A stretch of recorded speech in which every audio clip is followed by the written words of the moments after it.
गरीब कूड़े वाली सुनीता अपने दो बच्चों नेहा और बंटी के साथ कूड़े के ढेर के बीचों बीच एक टूटे फूटे पाइपलाइन में रहकर गरीबी का जीवन काट रही थी।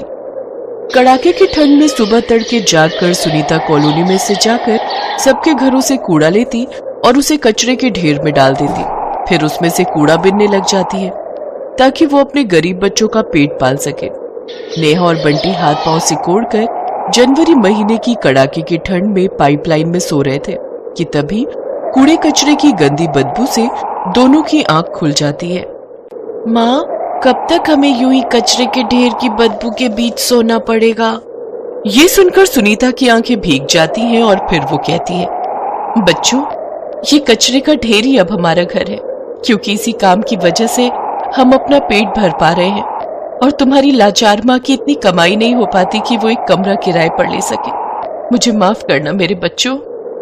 माँ, जहाँ तुम हो वही हमारा घर है, हमें और कुछ नहीं चाहिए।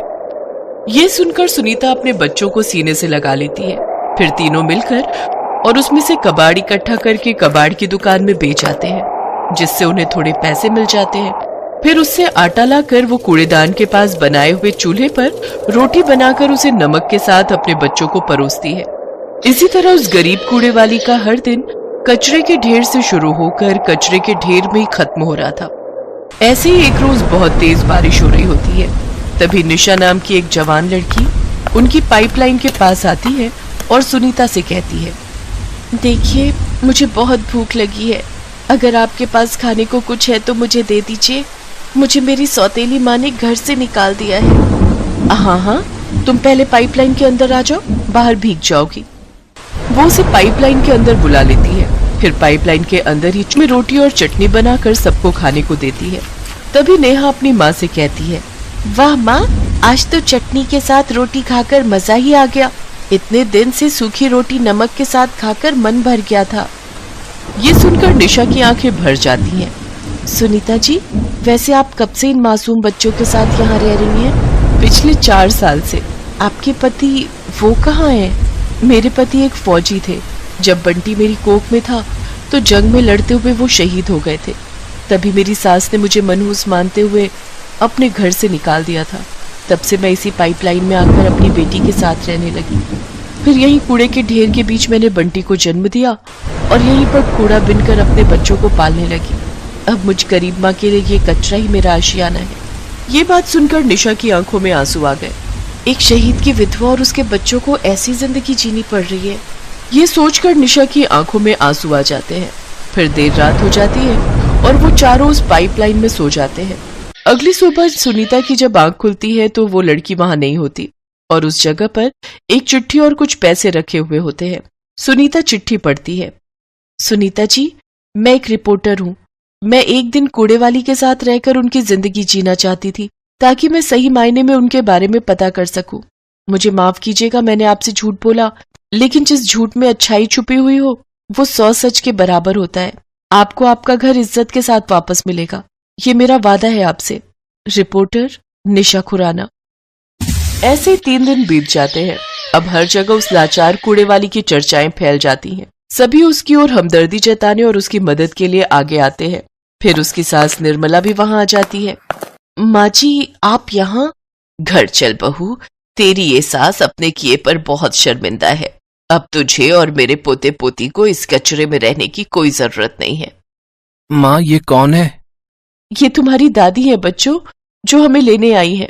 इस तरह आखिरकार सुनीता और उसके बच्चों की कूड़ेदान में बीतने वाली जिंदगी खत्म हो जाती है और वो अपनी सास के साथ अपने घर लौट आती है।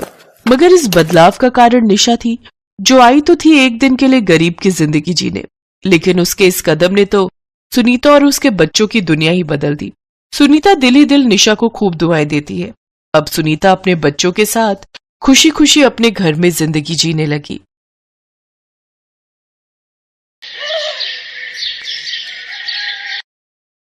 पापा, वो आपसे एक बात करनी थी। हाँ सुनील बेटा, कहो। पापा, मैं और नीता सोच रहे हैं कि हम दिल्ली चले जाते हैं, वहां जाकर अपना कुछ काम शुरू करेंगे। पर क्यों बेटा? माना कि हमारा शहर छोटा है, पर भगवान का दिया सब कुछ तो है हमारे पास। अच्छी खासी फैक्ट्री है, इतना अच्छा घर है, फिर भी अगर कोई दिक्कत है तो हमें बताओ। पापा जी, इस छोटे से शहर में रहकर हम कभी बड़े नहीं बन पाएंगे। और जिस कारखाने में कुल मिलाकर सिर्फ 15 लोग ही काम करते हो। समझ गया। तो तुम दोनों मुझसे पूछ नहीं रहे हो बल्कि अपना फैसला बता रहे हो। इतना कहकर किशनलाल डाइनिंग टेबल से उठकर अपने कमरे में चले गए। उनकी पत्नी माला भी उनके पीछे चली गई। दरअसल किशनलाल ने बड़ी मेहनत से अपने शहर में ही अपनी एक छोटी सी फैक्ट्री खड़ी की थी, जहां हाथों से कंबल बनाकर तैयार किए जाते थे। उनके 2 बेटे थे, बड़ा बेटा सुनील और छोटा बेटा सुशील।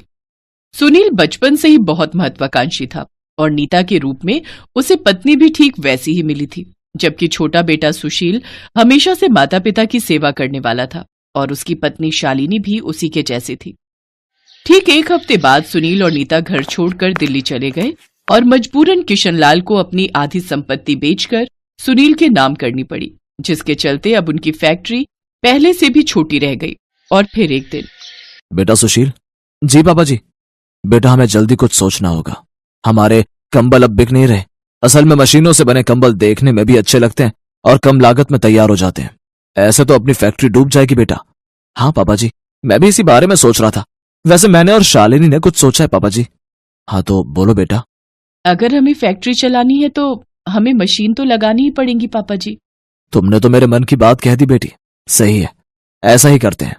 एक तरफ किशनलाल से मिले पैसों की मदद से सुनील और नीता ने दिल्ली में कंबल और गद्दे की एक बड़ी दुकान खोल ली थी। तो वहीं बची हुई आधी संपत्ति में से कुछ बेचकर तो कुछ गिरवी रखकर किशनलाल और सुशील ने कंबल बनाने की 3 बड़ी मशीनें खरीद ली। लेकिन होनी को तो कुछ और ही मंजूर था।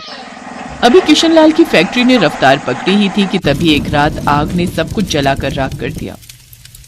घर गिरवी था, सो बैंक वालों ने घर से कुछ लेने नहीं दिया। किशनलाल और सुशील अपने परिवार के साथ सड़क पर आ गए। उस रात भयंकर ठंड थी। उन चारों ने बस स्टैंड पर ठिठुरते हुए पूरी रात गुजारी। और फिर अगले दिन, सुनिए, हमें कुछ तो करना पड़ेगा। क्या करूं शालिनी, मैं सब बर्बाद हो गया। न फैक्ट्री रही और ना ही घर। और मेरी बदकिस्मती तो देखो कि अपने हाथों से कंबल बुनने वाले के पास आज अपनी माँ बाप और पत्नी को ठंड से बचाने के लिए एक कंबल तक नहीं है। कोई बात नहीं, अब अगर हम भैया भाभी से जाकर बात करें तो। मैं जानता हूँ भैया को, वो मदद नहीं करेंगे। वो आप मुझ पर छोड़ दीजिए, मैं जाकर भाभी से बात करती हूँ। अब तो बस उन्हीं से उम्मीद है। और फिर शालिनी तुरंत बस पकड़कर दिल्ली चली आई। वहां पहुंचकर सुनील और नीता की तरक्की देखकर शालिनी को बहुत खुशी हुई, लेकिन शालिनी को वहां देखकर नीता को बिल्कुल भी खुशी नहीं हुई। अरे शालिनी, तुम यहाँ कैसे? भाभी, हम बड़ी मुसीबत में हैं, कुछ नहीं बचा। शालिनी ने एक सांस में रोते हुए सारी कहानी नीता को बता दी, लेकिन सारी उम्मीदों को एक पल में तोड़ते हुए नीता ने उससे कहा, देखो शालिनी, पहली बात तो ये कि उस छोटे से शहर में रहना तुम दोनों की ही चॉइस थी, और फिर तुम दोनों ही तो हमेशा से मम्मी पापा के सगे बने फिरते थे, तो फिर अब क्या हो गया? नहीं भाभी, ऐसा कुछ नहीं है, वो तो आप लोग। बस शालिनी, अब तुम्हारे साथ समय बर्बाद करने के लिए और वक्त नहीं है मेरे पास। तुम जाओ यहाँ से और सुनो, हमारा नजरिया और हमारे रास्ते हमेशा से अलग थे और शायद इसीलिए हमारे हालात भी बहुत अलग हैं आज। पास ही खड़े सुनील ने एक बार भी नीता को नहीं रोका। शालिनी भी इसके बाद बिना कुछ कहे वहां से वापस लौट आई। उसका उतरा हुआ मुंह देखकर सुशील सब समझ गया। शालिनी ने देखा कि उसके सास और ससुर बोरी ओढ़कर लेटे हुए थे। ये देखकर शालिनी ने रोते हुए कहा, सुनिए जी, अब हमें ही सब कुछ ठीक करना है और हम ये करके रहेंगे। सुशील शालिनी का इशारा समझ गया था। दोनों ने मिलकर बस स्टैंड के पीछे ही एक झोपड़ी बना ली, जो बस लकड़ी के टुकड़ों और कटी फटी बोरियों से बनी हुई थी। वहीं कुछ ईंटों का चूल्हा बनाकर शालिनी उस पर खाना बनाने लगी और सुशील अगले ही दिन से अनाज मंडी में बोरे ढोने का काम करने लगा। और फिर मजदूरी से मिले पैसों से वो सबसे पहले 2 कंबल किराए पर लेकर आया। कंबल बहुत सस्ते में मिले थे, इसलिए वो बहुत ही गंदे थे और उनसे बदबू भी आ रही थी। उन्हें ओढ़कर सोना बहुत मुश्किल था, तो शालिनी फौरन उन दोनों कंबलों को धोने लगी। और तभी उसे एक ख्याल आया, हाँ ये ठीक रहेगा। सुनो जी, अब से मैं लोगों के कंबल धोऊंगी। हैं? ये क्या बोल रही हो? ये तो बड़ा मुश्किल काम है। तभी तो मैंने सोच लिया है, मैं यही काम करूंगी। शालिनी नदी पर गई और वहां पर उसने टेंट वाले कंबल रगड़ रगड़ कर धोए तो उनकी सूरत ही बदल गई। शालिनी ने झोपड़ी के पास ही एक तार बांधा और उस पर कंबल सुखाने डाल दिया और एक कागज पर लिखकर टांग दिया, कंबल धुलवाइए। कंबल धोना वाकई मुश्किल काम था, इसीलिए लोग बहुत जल्दी आने लगे और अपने कंबल शालिनी से धुलवाने लगे। धीरे धीरे इतना काम होने लगा कि सुशील भी मजदूरी छोड़कर शालिनी के साथ कंबल धोने के काम में ही लग गया। कुछ पैसे जुड़े तो शालिनी ने 10 नए कंबल खरीद लिए और फिर उन्हें शादी जैसे फंक्शन में किराए पर देने लगी। कंबल एकदम साफ और खुशबूदार थे तो उसके कंबल हाथों हाथ किराए पर उठने लगे। फिर कुछ दिनों के बाद, पापा जी, क्या आपके जानने में कोई ऐसा है जो कंबल बनाने की मशीन हमें किश्तों पर दिलवा दे? हाँ बेटा, मेरा एक दोस्त है जो ऐसा कर सकता है। शालिनी और किशनलाल गुजरात पहुंचे, जहां वो हीरालाल से मिले, जो किशनलाल के पुराने दोस्त थे। हीरालाल ने दोस्ती निभाई और शालिनी को 2 मशीनें दिलवा दी। शालिनी ने मशीनों की आधी कीमत चुकाई और बाकी की किश्तें बनवा ली। फिर वापस लौटकर उसने एक छोटा गोदाम किराए पर लिया और फिर वहीं वो सुशील के साथ मिलकर पूरी मेहनत से कंबल बनाने के काम में लग गई। शालिनी ने खुद ही अपने नए कंबलों को डिजाइन किया और खुद ही उन्हें बेचना शुरू कर दिया। और फिर कुछ सालों के बाद, आइए पापा जी, आपको एक सरप्राइज देना है। क्या हुआ बेटी? शालिनी के हाथ में अपने पुराने घर की चाबी थी, जो उसने सारा लोन पटाकर छुड़वा लिया था। देखते ही देखते 2 से 4 और फिर कंबल बनाने की 10 मशीनें खड़ी हो गई थी।